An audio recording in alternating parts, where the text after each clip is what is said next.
on to create. So there's a big difference between thinking about Emma Woodhouse, who you haven't written about yet, and thinking about some other fictional character that you haven't, a different fictional character that you haven't yet written about.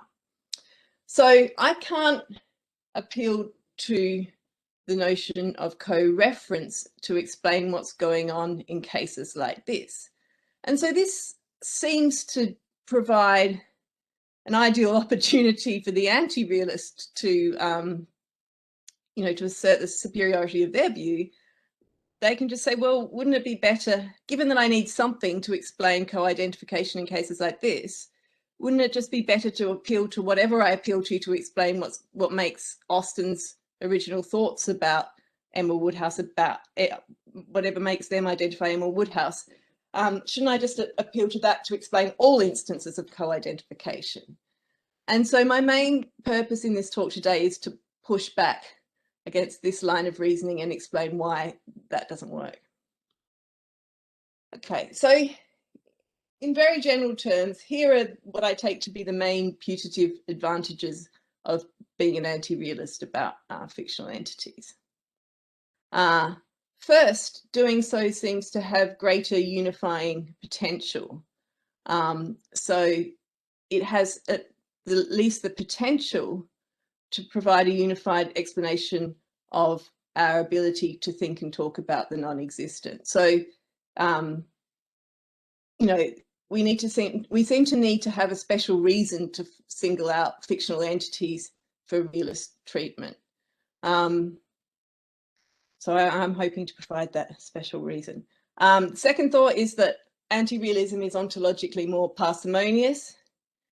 And the third reason is that anti-realism provides a better explanation of the apparent truth of negative existential statements. I'm going to ignore that last putative advantage. I'm happy to take it up in question time. I'm going to focus on the other two today. All right, so the main form of anti-realism, and the one I'm going to mainly address my worries to, although I'll widen up the scope of my discussion towards the end of the talk, is the pretense theory. And the pretense theory says that when we engage in talk involving fictional names, we engage in the authorized pretense that there are entities to which we refer. So our talk is not really meaningful, but it's meaningful according to the authorized pretense in which we engage.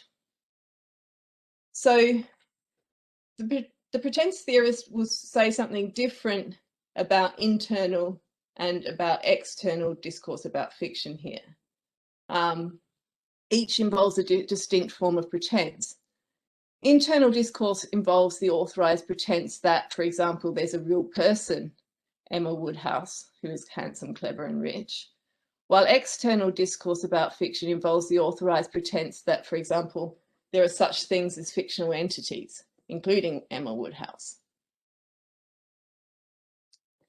Now, let's address the claims of ontological parsimony. I'm going to be a bit brief here, but the main point to make is ontological parsimony isn't a theoretical virtue if it's obtained at the expense of explanatory power. And so my main line of argument today is going to be that the pretense theory has less explanatory power than my realist account, because it can't accommodate all instances in which we legitimately judge internal and external talk to co-identify. So considerations of parsimony don't give the pretense theorist an advantage over my account.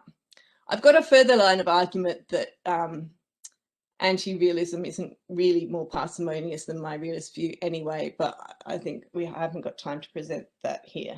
Again, happy to take it up in question time.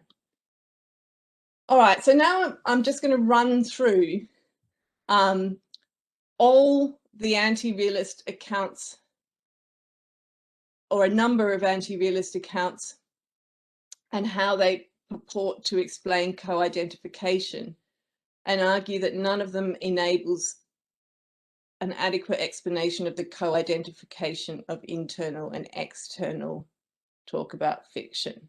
So notice that two fictive utterances can co-identify. They can be about the same fictional entity, but my talk, Emma Woodhouse is handsome, clever and rich, and your utterance of Emma Woodhouse was created by Jane Austen also co-identify, and it's that kind of co-identification across different forms of discourse that I think provides particular problems for the anti-realist. Okay, so Everett thinks that uses of fictional names in games of pretense. So here, this is an account of co-identification offered from a perspective firmly within the pretense theory. Uses of fictional names in games of pretense, according to, I can't see my PowerPoint. No, hang on.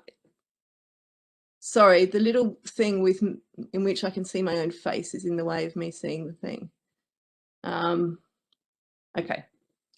Uses of fictional name in games of pretense, according to which those names refer, give rise to chains of representation in which successive uses inherit their apparent reference from the apparent reference of previous uses in the chain. So on Everett's view, distinct uses of fictional names co-identify if there are chains of representation linking each back to fictive utterances that refer to the same thing within the scope of the pretense associated with the relevant fiction. But there's a very big problem with this account in that it doesn't offer any explanation of the conditions under which distinct fictive utterances co-identify. Okay, so we need to know what makes the different fictive utterances that Austen produces in the course of writing Emma, what makes some of them about Emma Woodhouse and others about different characters. And Everett can't explain this. And Manuel Garcia Carpintero calls this the cart before the horse problem. So this isn't, I'm not the first person to notice this problem with Everett's view. So Manuel Garcia Carpintero's own account is that speech acts in general, not just those involved in making fiction or those about fiction, take place against a background of presuppositions that include descriptive information that helps fix reference. So when I refer to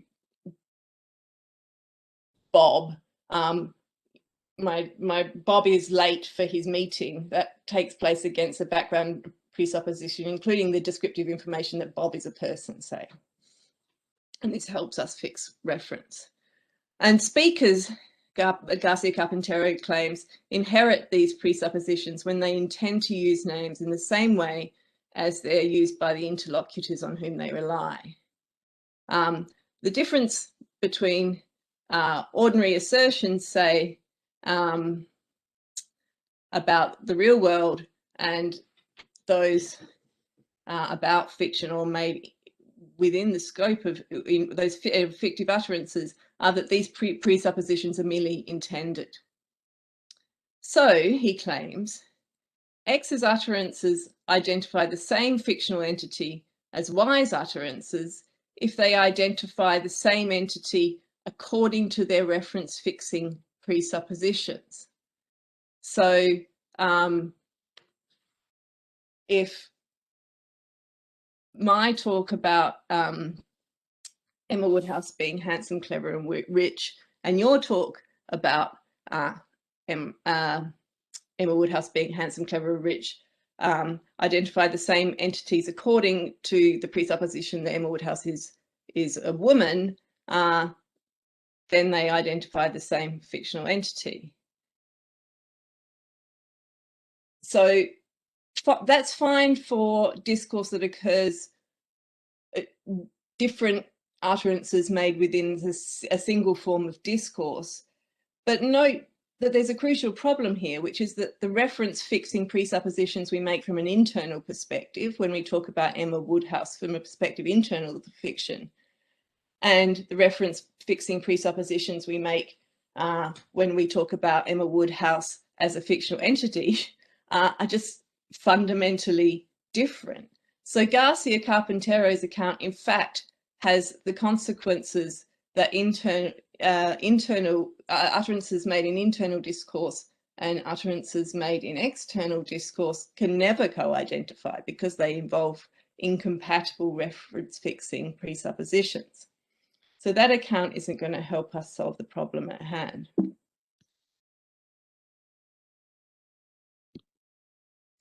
I'm not going to dwell on Mark Sainsbury's account because I don't want to run out of time. But so now I'm moving on to accounts that are independent of the pretense theory. His is a name-centric account, according to which co-identification is secured by the intention to use the same name to identify the same things as others within the name using practice identified by their use of name.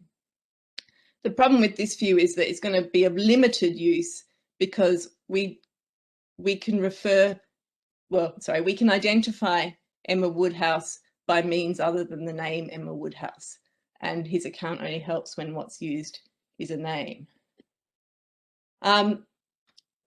Tim Crane claims that specific thoughts involve what I've here, for the sake of simplicity, called specific mental files containing bodies of information. So a specific thought is a thought that implicates a particular entity or group of entities or plurality of entities. And by a specific mental file, I just mean a mental file containing a body of information that the agent whose mental file it is can only make sense of being true of an individual or a specific plurality of individuals. So when Austin has a specific thought about Emma Woodhouse,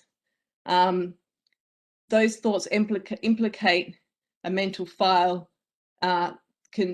containing information, specific mental file containing information that she's handsome, clever, and rich, and that enables her to have thoughts that identify Jane Austen Emma Woodhouse without Emma Woodhouse actually existing. So on this view, two thoughts about non-existent entities are correctly judged to co-identify when they involve mental files containing similar information. Now notice Crane doesn't have much to say about how high a degree of similarity is required here, but notice that it's going to have to be reasonably high in order to accommodate the fact that one can have thoughts about different fictional entities, although one's mental files contain very similar information. The mental file one associates with each entity. The distinct mental files contain, so Tweedledum and Tweedledee, for example. The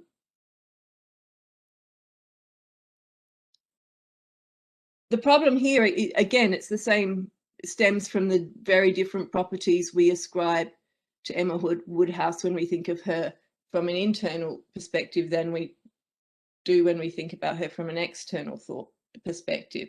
So when I think about Emma Woodhouse from an internal perspective, we've got my mental file has the information handsome, clever, and rich. From an external perspective, the information is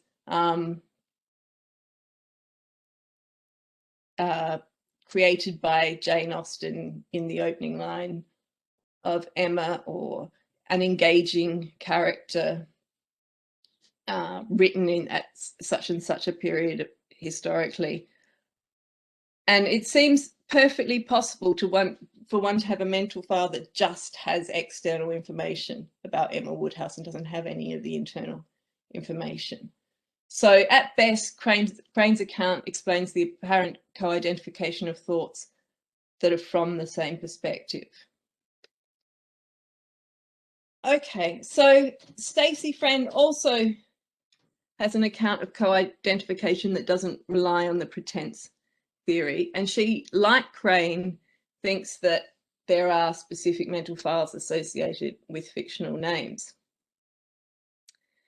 And she thinks that the information in these files is transmitted through communication, producing networks of mental files, the information in which is derived from that in the previous files in the network.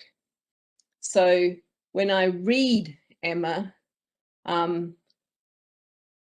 I form my own mental file, and the information that I associate with the fictional name Emma Woodhouse, and the information in that file is derived from the information in Austen's own mental file, and so on and so forth. So networks of mental files associated with fictional names can be traced back to mental files that are freely created by authors. And unlike Everett, Friend does have something to say about what makes different fictive utterances identify the same fictional entity or co-identify. She says, Austen's various fictive utterances of the name Emma in the course of writing Emma co-identify so long as the same mental file guides each use of the name. What is it for audiences' uses of Emma to co-identify on this view?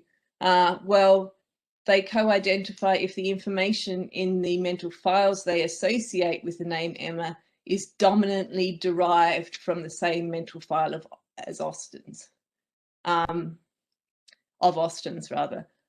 So dominantly derived because, of course, I might have information that I've put in there that isn't derived from Austen's mental file. So I might imagine that Emma is blonde without that ever being represented as such in the novel. But it has to be dominantly derived from the information in the same mental file as Austen's. Now, although she talks about mental files associated with fictional names, her account doesn't require sameness of name. One can identify Emma Woodhouse even though the information in one's mental file isn't, so it doesn't, co-identification doesn't require sameness of name because the same mental file, the information in one's mental file can be dominantly derived from Austen's, even when the name isn't the same. Okay, so the problem I have with this approach is that we can readily imagine someone who has never read the novel Emma, nor indeed any of the works of Jane Austen, who has simply cut straight to the chase and gone for the critical works on Austen. So the information in their mental file is not going to be dominantly derived from the information in Austen's own mental file. Rather, their mental file, the mental file that they associate with the name Emma Woodhouse, is going to contain predominantly information such as Emma Woodhouse is a well-crafted character, an engaging character, fictionally handsome, fictionally rich. And that information simply does not look as if it meets the criterion that Friend sets out for its identifying Emma Woodhouse. So here's what I'd say in response to this criticism if I were Friend. I would say, well, I've said that co-identification, or for my use of the name Emma Woodhouse, or indeed any other specific term to identify Emma Woodhouse, the information in the mental file that I associate with that name or that term needs to be dominantly derived from the information in Austen's mental file. But I never said that dominant derivation requires replication of information. Actually, it's better construed as requiring dependence of information, not identity of information.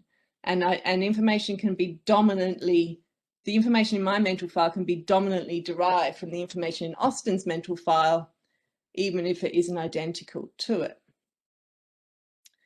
And I think this response will take us a little way, but not all the way. So the information in the mental file of this hypothetical person who I'm calling the externalist here, who's only ever read critical studies of Austen and never read any of her actual works of fiction. So the information in that person's mental file that Emma is fictionally handsome depends on the information in Austen's mental file that Emma is handsome. This is the line we're pursuing here. Likewise, our friend would hope to argue, the information in this person's mental file that Emma is an engaging character depends on the information in Austen's mental file, for example, that Emma is a young woman of considerable intelligence, apt to think too highly of herself. Now, I think we can make good sense of the first one of these examples of a dependence relation, but not of the second. How am I doing for time here? You have around 20 minutes, I would say. Yeah, thanks.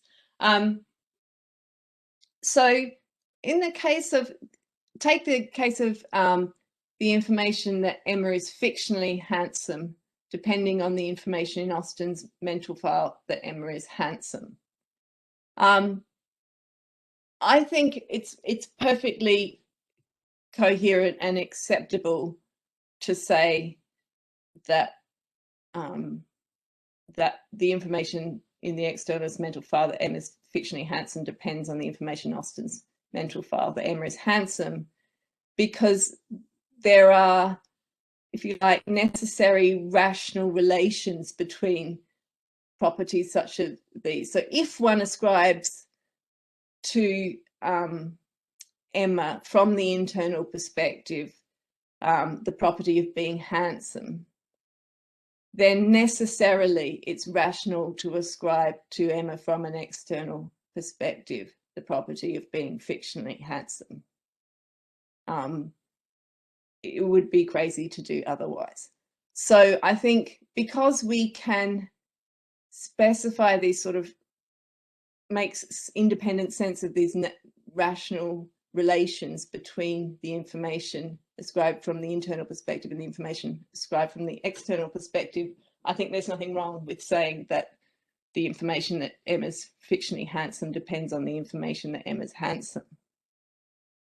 But I think the second kind of case is much more problematic. So take the information in this external person, the mental file of the person who's only read critical studies of Austen's work, that Emma is an engaging character. Now, what makes Emma an engaging character? Well, if we restrict ourselves to the properties that Emma exhibits from an internal perspective, or that we ascribe to Emma from an internal perspective, the things that make her an engaging character are the fact that from an internal perspective, she's a young woman of considerable intelligence, apt to think too highly of herself. But there are many other reasons for which a character might be engaging. So how do we represent this dependence relation?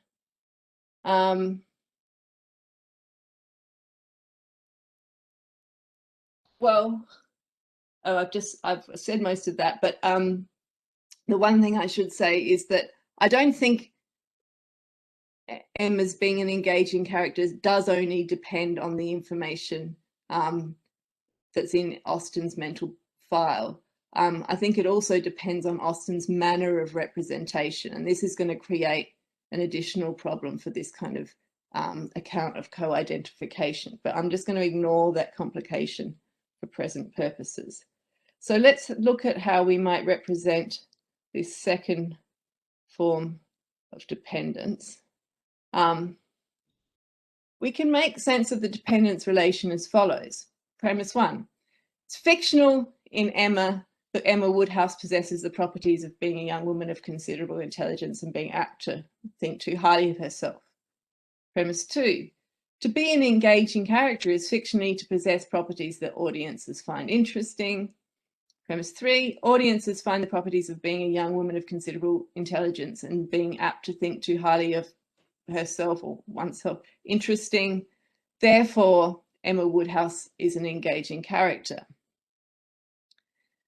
The problem for the anti-realist here is that crucially, it's only because the uses of the name Emma Woodhouse in our first premise and our conclusion co-identify that this argument is valid. And so I think the notion of dependence that Friend would need to appeal to make this reply that I'm considering work presupposes the notion of co-identity, and so can't be used to explain it.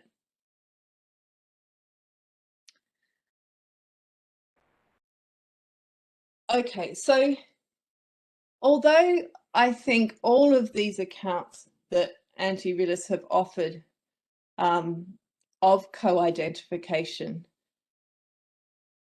don't work for the co-identification of fictional entities across the internal-external divide, I think both Crane's and Friend's accounts offer plausible explanations of the conditions under which we judge specific thoughts and utterances from the same perspective to co-identify. I don't think they have a problem with that.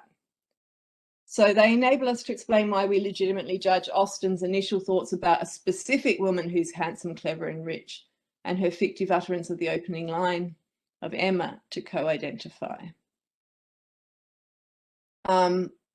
And both explanations are consistent with there being nothing to which her initial thoughts refer, but something to which, so the thought is I can just deploy either of these accounts in order to explain what's going on. So remember, the initial problem for me was, well, I need to give some explanation of what makes the thoughts that Austen has about Emma before she starts writing the novel Emma about Emma Woodhouse, what makes them identify Emma Woodhouse.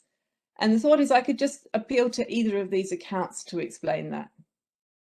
We legitimately judge Austen's initial thoughts about a specific woman who's handsome, clever, and rich, and her fictive utterance of the opening line of Emma to co-identify, either because they implicate a mental file with mental files with similar information in them, as Crane suggests,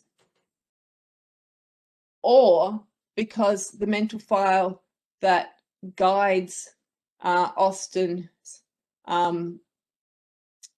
writing of the opening line of Emma is the same one implicated in her initial thoughts.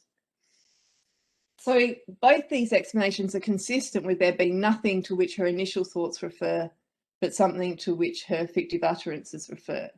So Crane and Friend will disagree with me that Austen's fictive utterances serve to create a fictional entity, Emma Woodhouse, but that's not inconsistent with their accounts of co-identification. But crucially, adopting either of these explanations of what's going on, of the reason why Austen's initial thoughts and her subsequent fictive utterances co-identify, doesn't make my realist explanation of co-identification in fictional discourse and discourse about fiction redundant, because those accounts, as I hope I've showed, can't explain this, and my account can. So we need a realist account to explain co-identification across different perspectives, across the internal-external divide.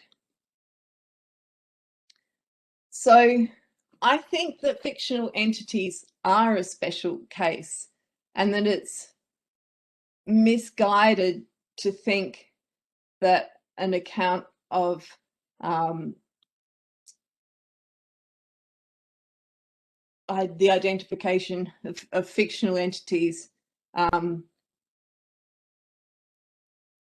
one should account for why we legitimately judge talk about fictional entities to co-identify in the same way as we explain how we judge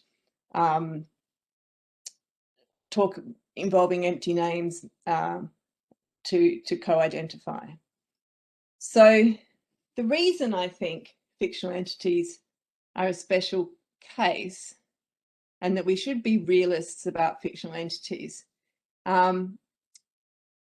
is that on my view anyway, fiction is an institutional social practice and fictional entities are social entities. So on my realist account, fictional entities are like money or like corporations. They're social entities, they're abstracter. Well, they have temporal, they're created, but they don't have spatial location.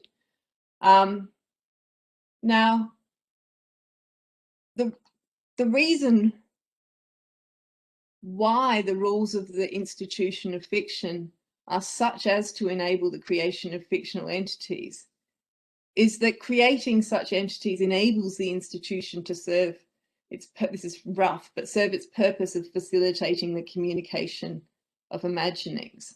So we're just better able to communicate imaginings when we can create entities to which we can then refer and ascribe properties. But the same reasoning doesn't commit me to being a realist about mythical entities or about failed scientific posits. So, you know, plausibly, failed scientific posits are posited within an institutional social practice. But insofar as the institution, or insofar as science is an institution, it's not an institution of a kind whose purposes are furthered by enabling the creation of hypothetical planets or something, right? So science is concerned with how things really are. And so the nature of the institutions determine whether their rules should enable the creation of social entities. And so the claim is that the purpose of the institution of fiction is a special kind of a one, is to enable us to communicate imaginings. And that purpose is well served by enabling the creation of fictional entities. So what should I say about the co-identification of thought and talk about entities such as Vulcan and Hermes? So interestingly, we seem to be able to adopt analogues of the internal and external perspectives on each. So from an internal perspective, you know, so this would be you know, a perspective internal to Leverrier's theory. Vulcan is a planet, and Hermes is a god. But from an external perspective, Vulcan is a postulated planet and Hermes is a mythical god. And that's fine, but I think that the properties we ascribe to entities such as Vulcan and Hermes from an external perspective are much more limited than those we ascribe to fictional entities from such a perspective. And importantly, for my purposes, I think the properties we ascribe to Vulcan from an external perspective and to Hermes from an external perspective plausibly depend on those we describe, we ascribe from an internal perspective in a way that we can make independent sense of. So it's directly analogous to the case of being a young woman of considerable intelligence, how that's related to being fictionally a young woman of considerable intelligence. So necessarily, if from an internal perspective you think Vulcan is a planet, then it's necessarily rational to think from an external perspective that Vulcan is a postulated planet. So what would cause problems for me was if there were properties we ascribe to Vulcan and Hermes that look like the property of being an engaging character. But I don't think we do ascribe such properties to Vulcan and to Hermes. And so I think we can just adopt whatever anti-realist account of co-identification turns out to be the best one, if you like, for these cases. So, you know, maybe that's Crane's, maybe it's Friends, maybe it's something else. So in conclusion, I think there's good reason to single out fictional entities for realist treatment. Thank you.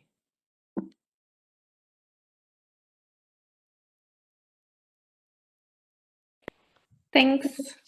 That was a really nice talk. We now have the response or commentary by Alberto Voltolini. Yes, thank you. I'm trying to share. Yes, here it is. Okay.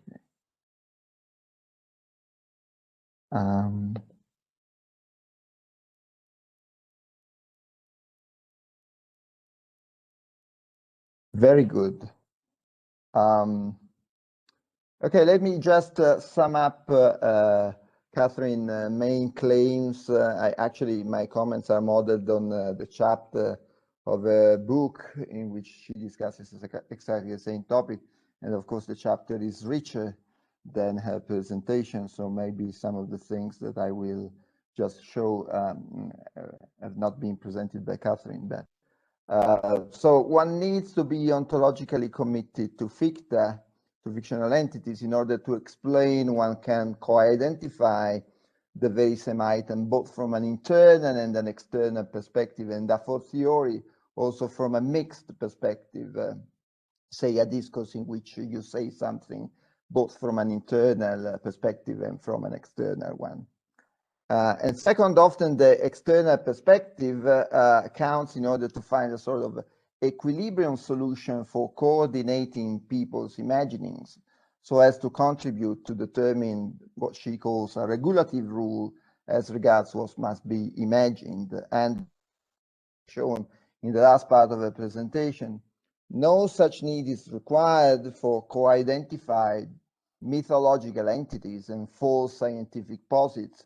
For in that case, what is ascribed in the external perspective, if there is any, or at least it's just a very limited perspective, stands merely in a rational relation with what is ascribed in the internal perspective. So my home stance is in a way to, in a certain point, up to a certain extent, I completely agree with Catherine. And there is a disagreement with her that only concerns the way in which we conceive what an internal perspective actually amounts to. So I agree with her as regards as past destruence, for as she very convincingly shown, no anti-realist perspective is able to account for co-identification that takes into account both the internal and the external perspective, and a fortiori from both such perspectives. In particular, I take it that this sort of drawback affects the Pretens theoretical account. For in the Pretens theoretical account, what is pretended respectively in the scope of the, let's say, internal pretense, and what is pretended, so to speak, in the scope of the external perspective, for in both perspectives, actually one is still in a sort of pretense mood, cannot be one and the same item. For in particular, Everett and Walton, Everett follows Walton in that, say that as far as the external perspective is concerned, unofficial or extended games of make-believe are involved, which are quite different from the make-believe games, the authorized make-believe games, says Walton, that are involved, say, in the normal form of pretense. insofar as in the first case, that is in normal case of pretense, when we, for instance, are pretending along with Conan Doyle about Sherlock Holmes, we pretend that that very item is an ordinary concrete individual. While in the second case, as far as the extended games of make-believe are concerned, the ones in which we pretend something like Emma is an engaging character, as Catherine was saying, according to these people, we are no longer pretending about the same item, for we are pretending something about a fictional abstract object. So the two items cannot a fortiori coincide. So it's because it is a sort of very special pretense. So my only worries regarding what she has presented concern a positive idea that there is an ontologically committed basis for co-identification across both the internal and the external perspective. For it depends on how you actually cash out what an internal perspective is. I take that if we take the internal perspective as she describes it, let me call it the radical internal perspective, as being ontologically non-committal, as the pretense theorists claim, this, then there is a difference between this sort of perspective and the standard external perspective. For the last one is ontologically committal. Whereas if the internal perspective were cashed out as having to do with sort of metafictive statements, if you like, statements of the form in the story as P, then if we cashed out the internal perspective in that way, and so the internal perspective did not regard fictive utterances, as she says, then this co-identification between that involves a realist account with respect to fictional entities with the external perspective would certainly hold. So in that case, the two perspectives would be both committal. Whereas if we take the internal perspective as regarding only the fictive utterances, the utterances that are imbued with pretense, if you like, that sort of thing could not be the case. So the point of disagreement concerns the fact that probably Catherine does not see this difference, for according to her, as she said, although she accepts that imagining that so and so is the case is in itself a singular but not referential practice. To imagine that so and so is the case when an author starts imagining something is not something that concerns a fictional entity by itself.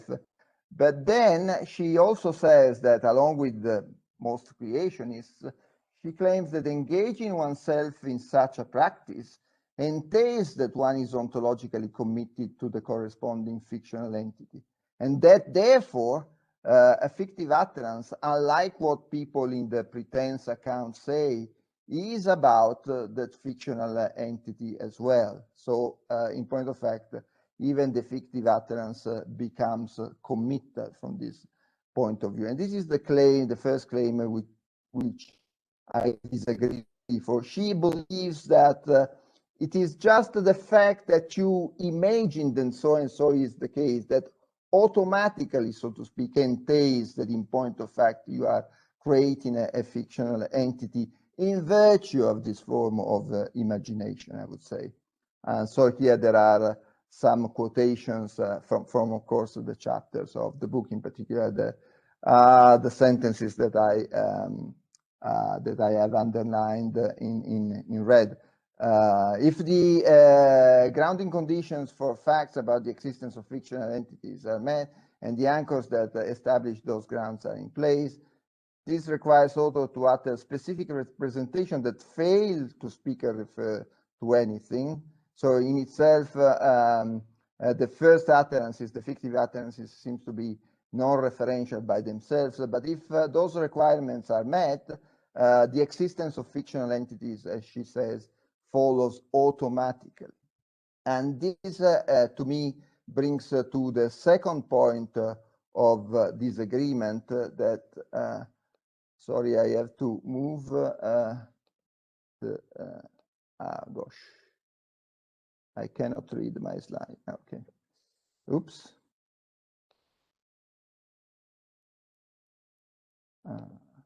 Yeah.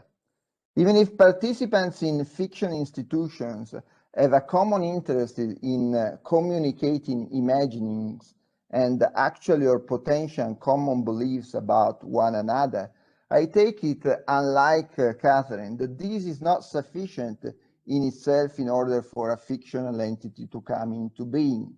So even if the purpose of, say, a fiction institution is to let people share their form of imaginings, I guess that this does not automatically bring an entity into being, so it does not bring to a creation. This is why it seems to me that fictive utterances by themselves have a sort of ontological autonomy.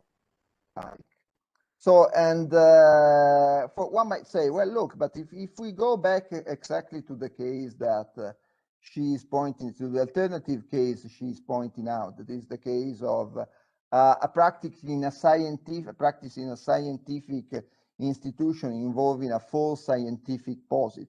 She says that this practice is not ontologically committed. But one might say, well, but look, that practice seems to work in exactly the same way as a practice in fiction. For if we go back to the Leverrier case, Leverrier might have had an astronomical team whose members were very much interested in communicating their own Vulcan suppositions, and possibly these people might have shared, these people in the team might have shared their beliefs on these concerns. For instance, any members of the teams believe that the other members believe that Vulcan is a planet that is the perturbator of Mercury's orbit, and so on and so forth. But as she says, no such overall situation makes it the case that by itself an entity such as Vulcan comes into being. And I wonder whether is there any sort of substantive difference with the fictional practice that creates any difference from this point of view. For it seems to me that to say that this is something that the fictional practice managed to do, unlike the scientific practice, seems to me either to, in a way, to be circular, for it involves in the definition of what a fictional practice is the very idea of a fictional entity, or it brings into a point of distinction between the two practices that is not clear to me. And by the way, if we went back to the original case that Geach proposes concerning the famous witch with different people, the very famous non-existent witch that with different people hallucinate, probably we would be exactly in the very same condition. That is, we might regard that situation as a practice very similar to the practice that involves Vulcan. So very quickly before ending, I think that maybe there might be an alternative way of cashing out the whole situation, which is the following: that is, the people involved in a certain practice may share in their thought one and the same intentional object, meant a la Tim Crane as a schematic object, that is, as an object that by itself has no particular metaphysical nature, is no bizarre metaphysical entity, it's just a target of one thought. And then the intentional object that these people mobilize is the same according to the metaphysical criterion of identity. For things of the metaphysical kind, that such an object is outside phenomenology, outside the fact that it is being thought of. So it is one thing to think of an object, it is another thing to establish what kind of nature that object has. And so we are borrowing, so to speak, the criterion of identity for the kind of entity that we are actually thinking of. And moreover, if there were an ontological argument showing that in the general inventory of what there is, there are entities of that metaphysical kind, such a co-identification practice would be ontologically committed to an entity of that kind. If there were no such argument, either one might be forced to say that those people merely share the intentional content, not the intentional object of those thoughts, or maybe they merely are in a pretend situation, that is, they merely pretend that they share the same entity, according to the fact that in that pretense, they also share the metaphysical criteria for its identity. Let me just show some examples of this situation. Let's start from the fictional case. Jules is thinking about Madame Bovary, and Jim is thinking about Emma Bovary, of course. And actually, they are thinking about what it turns out to be outside the thought, outside phenomenology, a fictional entity. And this fictional entity is the same one if this entity satisfies the criterion of identity for fictional entities. Suppose that this criterion works. This is the criterion that Meinongians provide. That is, A and B are the same fictional entity if and only if they share the same properties that are internally predicated, if you like. So in that case, it might turn out that things are exactly as Catherine is pointing out, only if there is such an object, because independent of that, we have a sound ontological argument for fictional entities. So if you are committed for independent reasons to fictional entities, we might say that in point of fact, this sort of co-identification works insofar as there is an entity that is individuated by means of certain criteria of identity, and this entity is the same. But suppose that in point of fact, people were thinking about impossible entities. So Jules were pretending about Tuodi, the wooden cannon made of steel, and Jim were thinking about Kazmi, the steel cannon made of wood. Now they pretend about what in point of fact is an impossible entity, and it is the same, it would be the same one insofar as this entity would satisfy the criterion of identity for impossible entities. That is, if A and B are the same impossible, if and only if in the impossible worlds in which they exist, they share all their properties. But since there is no such object, in point of fact, because there is no ontological argument for impossibilia, so we cannot in that case rely on the idea that these people are committed to one and the same identity. I think that I can stop here for the time is I'm running out of time. Thanks. Catherine can have a few minutes for a quick response, but let's thank our speaker and discussant first. And then after Catherine's response, we can have time for questions. Thanks very much, Alberto. So I think this is where it's horrible that we're all online and not all together in Turin, because I think this is probably better resolved in person. But on your positive proposal, I was not clear. So the fact that you're realist about what you call internal metafictional discourse and external metafictional discourses solves the problem that I have for lots of these anti-realist accounts. But it still wasn't clear to me how you'd explain, given that you think that what you call radical internal discourse isn't ontologically committed, how you'd explain our legitimate judgments that my utterance of Emma Woodhouse is a fictional character, co-identifies with Jane Austen's fictive utterance of the opening lines of Emma. But anyway, that would probably take us to a far field. But I felt that you were, I don't know, I just wanted to clarify. You said that, on my view, imagining that engaging in a specific imagining is not ontologically committed. That's true. So when Jane Austen, before she even embarks on writing Emma, thinks about a specific handsome, clever, rich woman, that's not an ontologically committed thought, correct? But then you said but on my view, engaging in imagining creates a fictional entity. And that's not right. So the common interests and the common beliefs in which the institution of fiction ultimately consists, for me, are not on their own enough to create fictional entities. What's required, very importantly, is a publicly accessible utterance. So until there's a fictive utterance of a name or of a specific expression that has no independent reference, then there's nothing created. There's no fictional entity created. And I guess I mean, I don't want to use up too much time. I guess I just disagree with your worries about Vulcan. I mean, I think there are clear grounds for thinking. I mean, of course, Leverrier thought there was a planet Vulcan. He thought he was getting at the truth.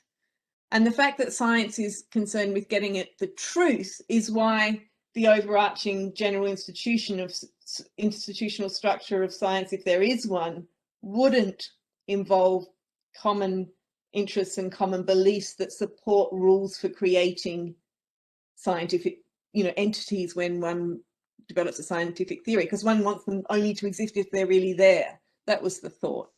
I guess that's all I'll say. Thank you very much for your comments. Thank you. Good. So the first question is from Matteo. Thank you for the talk. So my question must be the fruit of some confusion, but still. So I guess that that a social entity cannot be a handsome woman. So so when we say that that Emma is a handsome woman, we must be saying something false. We must be, but something even more, something quite perverse. Like we must be misdescribing a social entity as a human being, and I just think that's very strange things to do. What would be the point of describing? We usually don't do that with abstract object. We don't misdescribe the square root of 2 in this way, and we don't misdescribe a nation like Italy in this way, or marriages. So that's a very naive question. And the other naive question, of course, obvious, is what is the perspective from which we say that that Emma doesn't exist? Because that's not true according to the story. According to the story, Emma does exist, and it's not true if we are talking about a social entity, because the social entity does exist. So why do we say that, and what is the perspective from which we say that? Okay, thank you very much.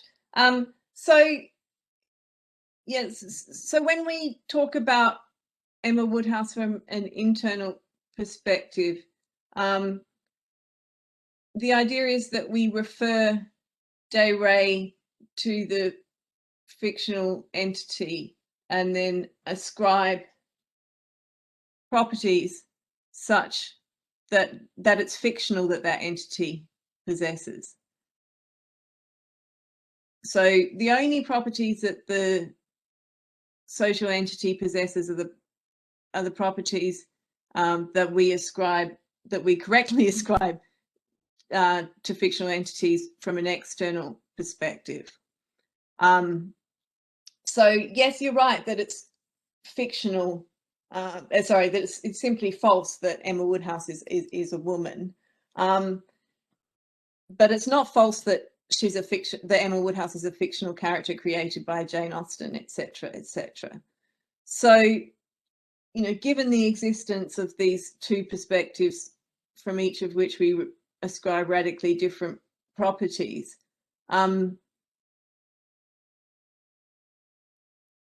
it seems, any account is going to have to say that some of the properties we ascribe falsely, and at least I can say that some of the properties we ascribe, namely those from an external, correctly ascribed from an external perspective, the social entity actually possesses.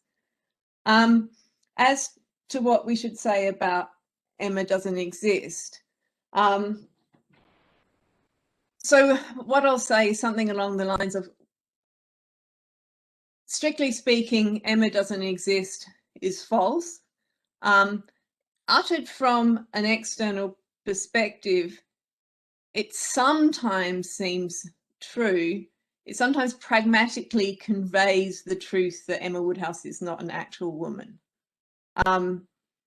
So notice that both realists and anti-realists have to tie themselves up in knots a bit to accommodate for the apparent truth of negative existential claims, because they're also apparently false sometimes. So, you know, if you and I are having a discussion about fictional characters, and I say, well, the fictional character Umpty Bumpty doesn't exist, that seems true, but you say Emma Woodhouse doesn't exist, well, that seems false. So yeah, I don't consider myself to be at a particular disadvantage with regard to that kind of discourse. Thank you. Tatiana? Thanks, and thanks, Katrin. That was so interesting. I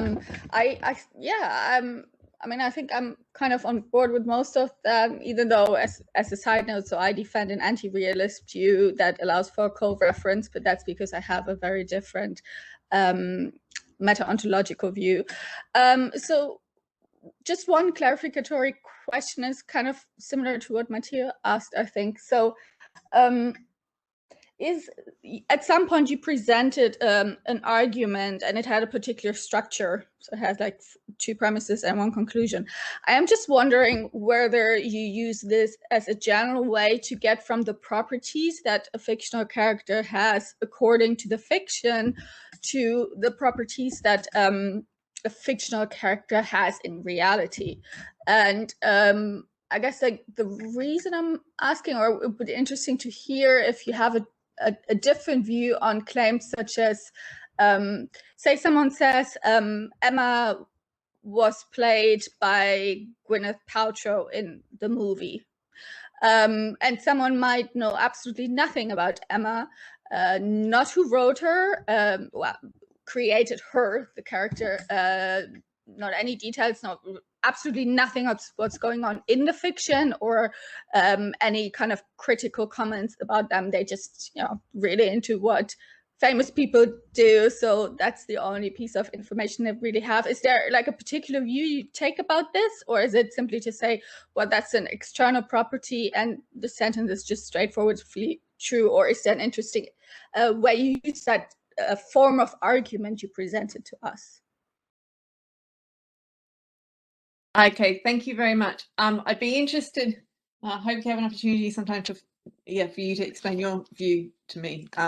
So anyway, yeah, I mean, so for me, Emma was played by Gwyneth Paltrow is really easy because it just refers to Emma, ascribes to Emma the property of having been played by Gwyneth Paltrow, and there's no reliance on descriptive information. So that's pretty straightforward for me.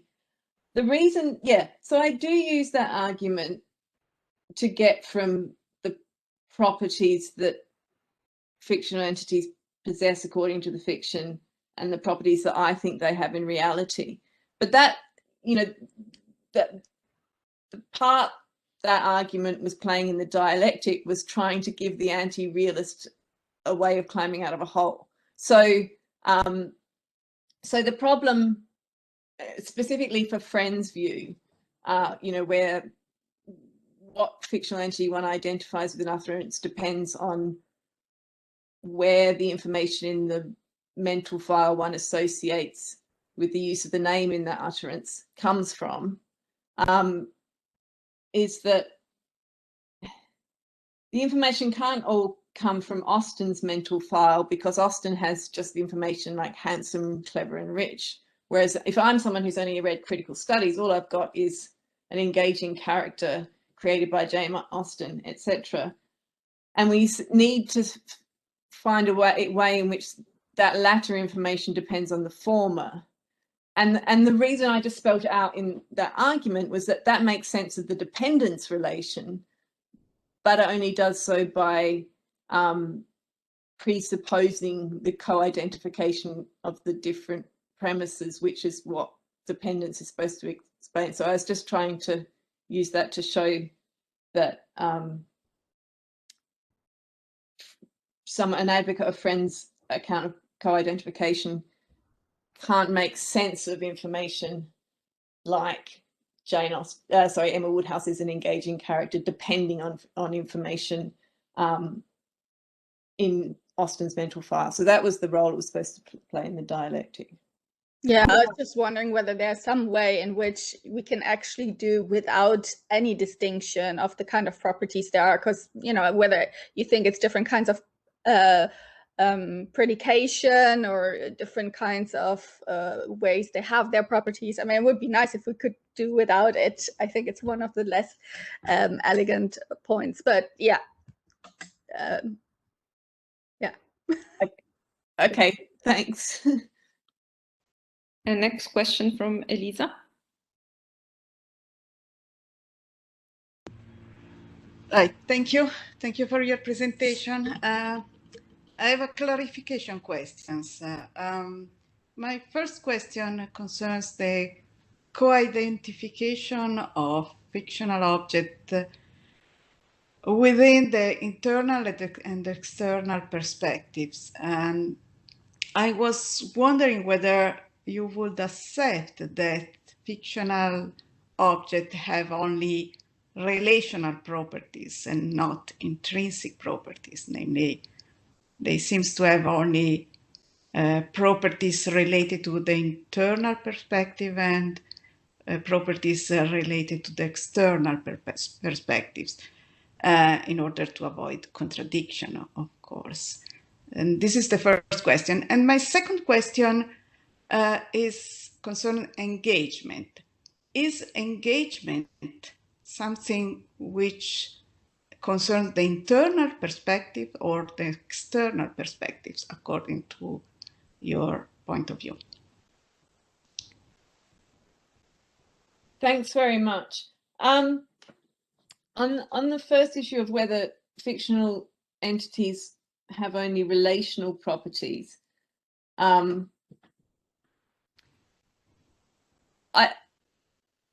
I don't think they actually have any properties relative to the internal perspective. I think the internal perspective picks up properties that it's merely fictional that they have. I do think that they actually have properties, if you like, relative to the external perspective, but those are the only properties they have.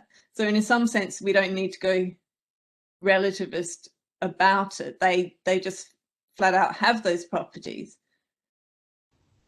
But it does look as if all those properties will be relational properties, like was created by Jane Austen. You know, they certainly don't have shape and size, but you know, that's not the sense I realize in which you were appealing to the properties being relational. But I don't want to say that they act, you know, that Emma Woodhouse actually is a woman relative to the internal perspective. I think it's makes much better sense to say she's not actually a woman. Fictionally, she's a woman. And as to engagement with fiction, yes, when we think about being caught up in a story, that is something we can only do if we adopt the internal perspective. I mean, I'm sure thinking critically about the novel Emma can be in its own way engaging, but no, when we talk about engagement, I think that is exclusively a phenomenon from the internal perspective. Thanks. Thank you. Next question is from Gregory. Thanks, Catherine. I don't know that this matters. It may not matter much or at all. I wanted to speak up on behalf of Vulcan a bit. So I think you were saying, well, Vulcan is sort of different from Emma, at least in this way, that Vulcan's external role is sort of rather thin and uninteresting, and is more or less derivable in a mechanical way from what we would say internally about Vulcan. I just wonder whether that's true. I mean, I hope I've got the scientific facts here right, and I may not have, but I think I would say something like this about Vulcan. Vulcan was a tremendously important postulate in the development of relativity theory, because it was postulated in order to explain the anomalous perihelion of Mercury, and so on and so on. I mean, you can see where this is going, and you're not going to get that from the internal perspective, I think.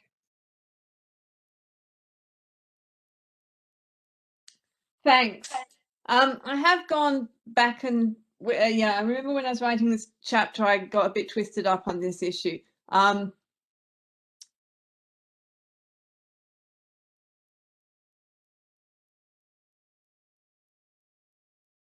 Yeah, Vulcan is a tremendously important postulate, but okay, so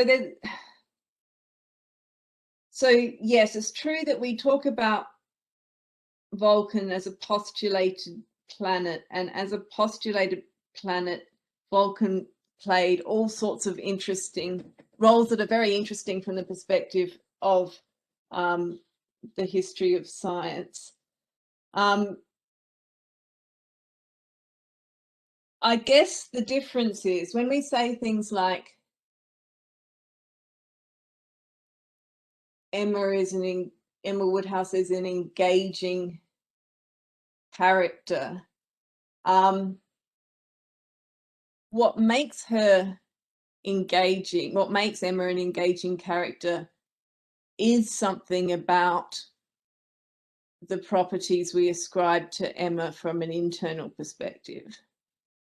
Whereas when we say that Vulcan is a tremendously important postulate, what makes Vulcan a tremendously important postulate isn't so much, I don't know if I even believe this, isn't so much the properties that Leverrier ascribed to Vulcan from an internal perspective, but the role of that postulate within broader scientific practice. So it's more analogous to saying Emma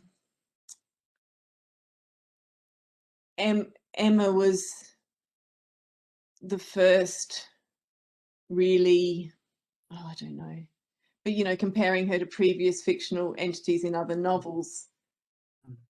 Do you see the point I'm trying to make? Yeah, I see where it's going. I just thought that the way you put it originally, or in the talk, was that the difference between Vulcan and Emma was that Vulcan's external role was more dependent upon its internal role than Emma was, and what you just said seemed to be the reverse of that.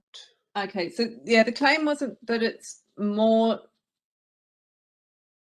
dependent on it. Sorry, you said that I said that Vulcan was more dependent on internal role, or yes, I certainly heard it that way. Maybe I misheard it.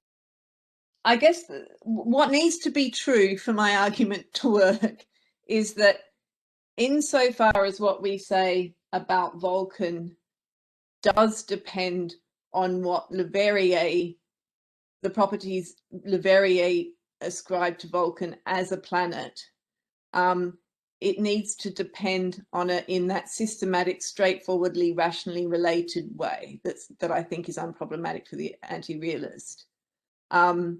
Insofar as we ascribe properties to Vulcan, such as being tremendously important to the history of science, those properties need to not depend on what the properties Leverrier ascribed to Vulcan from an internal perspective.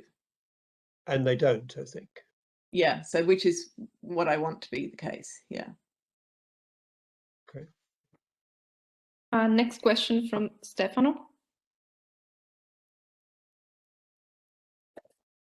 Right. So very basic, I'm afraid. Why do we want co-identification?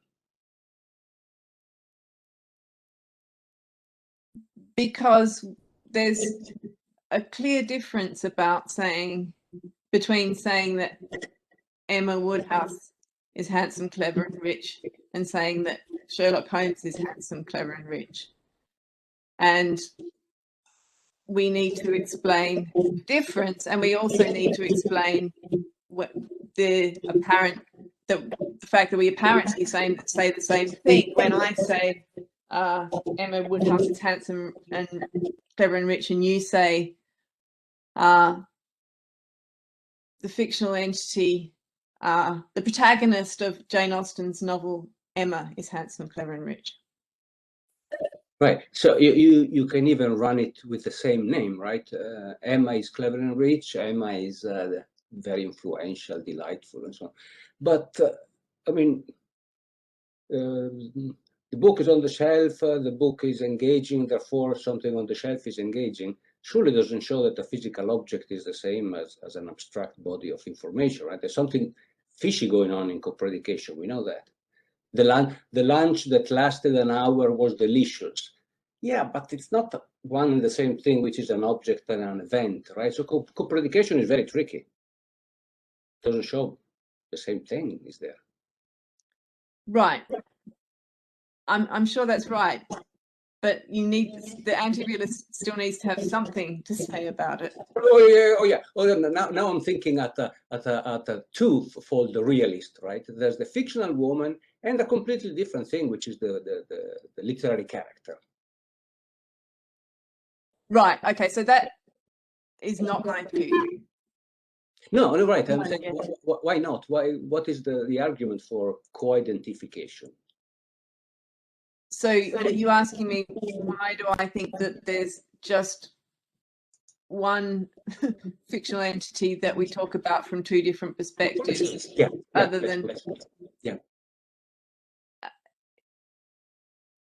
it just seems, well, partly because it helps to explain these dependence relations between the internal and the properties we ascribe from the internal and the external perspective. And so in the chapter, but not in that this talk is based on, but not in the talk itself, I talk a bit about mixed discourse. So, you know, when literary critics say things, so for example, E.M. Forster accuses Henry James of having stingily constructed characters, and says that, well, you know, James's characters are stingily constructed because all they can do is go to Europe and look at works of art and one another. And so there you're getting an explanation of why a fictional entity exhibits some property from an external perspective in terms of properties that exhibits from an internal perspective. And thinking, I mean, just the simplest, most straightforward way of accounting for that seems to be that there's just one entity there. Yeah. True. With this, I'm happy. Yeah, absolutely. Carola? So thank you very much, Catherine, for your talk. I'm very sympathetic with your view, and my question is somehow connected with the one that Matteo asked. You say that it is false that Emma is a woman, but it is true that it has been created by Jane Austen. But she has been created as a woman by Jane Austen. So my question is, what is the relation between the creation of a character by using some properties and the character actually having these properties or being characterized by these properties? Thank you. Thanks very much. Yeah, that's a great question. So so it's true that she's created by Jane Austen. I don't think she was created by Jane Austen as a woman, but I think I owe you some explanation of why I don't think that, given that, you know, Emma Woodhouse, handsome, clever, and rich, sounds like she's been created as a woman. So the reason why she's not created as a woman, on my view, has to do with the nature of fictive utterances. So I guess I have in common with Greg, for example, the view that when authors produce works of fiction, they engage in a particular form of speech act of a special kind. So Greg thinks it's an invitation to imagine things. So I disagree about the nature of the particular kind of speech act involved. I think that, consistent with my view that fiction is an institutional social practice, I think the speech act in question is a declaration, or an institutionalized performative, so akin to the act of marrying or canonizing.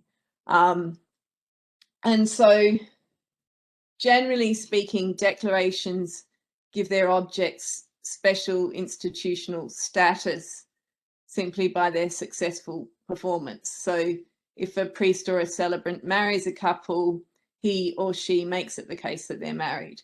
And so I think what happens in the case of the institution of fiction is that when an author performs a fictive utterance ascribing certain properties to a fictional entity that she creates by her fictive utterance, she makes it fictional that that entity possesses those properties.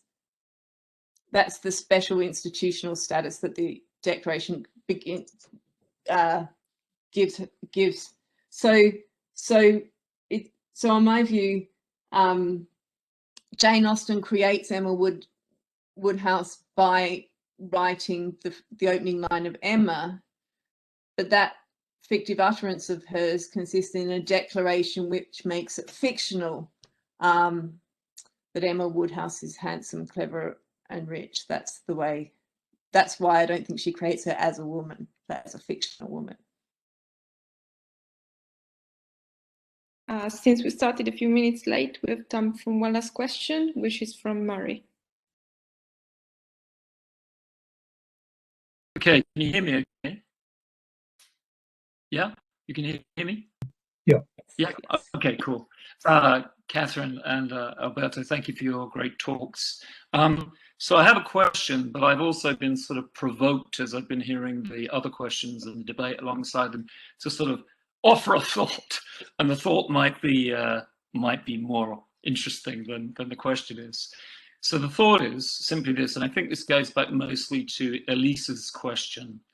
I think it's a mistake, and a big mistake, to identify engagement with characters narrowly with internal discourse. And I'll just say this to kind of back that thought up, to draw on a sort of a tool that Catherine used in her talk. I mean, you made brief reference to the significance of the manner of representation of a character. That's central to our engagement with characters, the way characters are represented. So I don't think you can capture ordinary engagement. I don't think it's just in relation to criticism of characters and fictions within which they're embedded that we move into the external discourse and the perspective that goes alongside it. So that's my thought. The question is, if I can just quickly wedge this in, it's about the idea of ontological commitment. I'll try and put this as succinctly as possible. And I think that there's a kind of maybe a difference here between Catherine, your position, and Alberto's in his comment. If one is going to grant that something comes into existence in some, appropriately circumscribed sense, when an author creates a name along with a set of imagined properties for a character, that strikes me as highly plausible, and I see how it fits into your social institutional approach to fiction. But I don't know then why you wouldn't grant that when that author begins to imagine a specific individual character prior to the moment that they give it a name, why something in a thinner ontological sense hasn't already come into existence, right? It gets richer once it becomes social, once the name comes into play. But why you would kind of sort of have a sort of magic moment where suddenly there's a thing, and prior to that there was a nothing. I'm not sure. So I'm thinking of a more gradational account of ontological commitment. Thanks very much. I completely take your point about engagement. But I think, you know, someone can be very engaged by a Mills and Boon novel without thinking at all about the manner of representation. So, but I agree that sort of appreciative engagement involves attention to the manner of representation. So I'm not going to argue with you on that. No, I don't like your gradational notion of ontology. You know, so yeah, that just seems profligate to me. You know, there is a principled reason for thinking that it's only when the fictive utterance is performed that anything is created,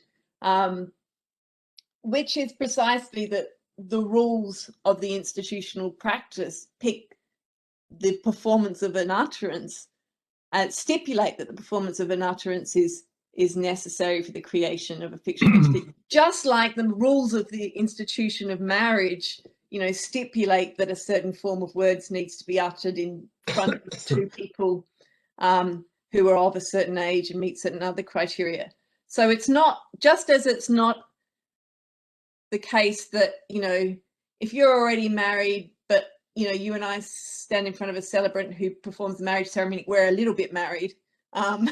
You know, we're just not married at all, right? Because we don't meet the conditions stipulated by the rules of the institution. Similarly, until, you know, the fictive utterance is performed, there's no fictional entity. And I think it's an advantage rather than a disadvantage to construe it in an all or nothing manner like that. Okay, I mean, maybe the way I put it, you know, in terms of gradation was not the happiest way of putting it, but I mean, I accept, you know, I grant the grounds you've given for your argument, but I guess I still feel it leaves me with the intuition that we're left with a puzzle, that we're granting a kind of ontological commitment to a kind of fictive entity at the moment you're focusing on, right? At the moment of institutional birth. But there is something that your own account, you know, you accepts. I mean, you've talked about it, right? You know, the kind of you know, the process that leads up to that possibility, right? So the author can only perform that act and create a fictional character in the full-blooded institutional sense that you're granting, having gone through, let's call it the psychological process, right, of figuring out what this character is. And yeah, so the puzzle I'm getting at is, are we saying there's just a void? I mean, surely we wouldn't want to say that. I think that's absolutely what we'd want to say. I don't see anything counterintuitive about it whatsoever. So take an analogy with filing an article of incorporation in order to bring a corporation into existence. You know, say you want to create Murray Smith Inc. You know, you're going to have to do a lot of groundwork to begin with in getting the lawyers to look at the stuff. And you've thought a lot about Murray, you know, but it's not until you file the article of incorporation that your corporation comes into existence. And in some sense, you know, yeah, but that's what fictional entities are for me. They are social entities. And sure, it's arbitrary, you know, it's just a bit weird that it is, because it's a matter of convention, what it takes to create a corporation. It's a bit, you know, it's sort of slightly odd that, you know, suddenly you sign a piece of paper and hey presto, there's a corporation. But it's perfectly principled, I think. So yeah, I just don't. You know, I can see that something special and important comes into being at the moment you're identifying. I'm just saying, why can't we grant that there's something else, which, as I put it, is thinner ontologically, because it's merely, so to speak, the possession of the individual mind that's dreaming it up to that point. But, you know, I find it hard to flush out the intuition that there's something weird about saying there's a nothing and then we have a something, as opposed to saying there's a something which is individual, psychological, not yet social, not yet institutionalized in the way you're interested in, and then there's a kind of, you know, a moment of conversion which we can describe. Anyway, yeah, I'm trying to go on probably. Yeah, I mean, what you say sounds, you know, very consistent with the kinds of things that people like Schiffer and Amy Thomason say about, you know, fictional entities being mere shadows of pretending uses of names. But you're saying something actually more than that. They're shadows of pretending thoughts or something. Yeah, we're just going to have to disagree on this. Yeah. Cheers. On this note, I would say let's thank again our speaker and commentator, and we can meet again, I would say, in 10 minutes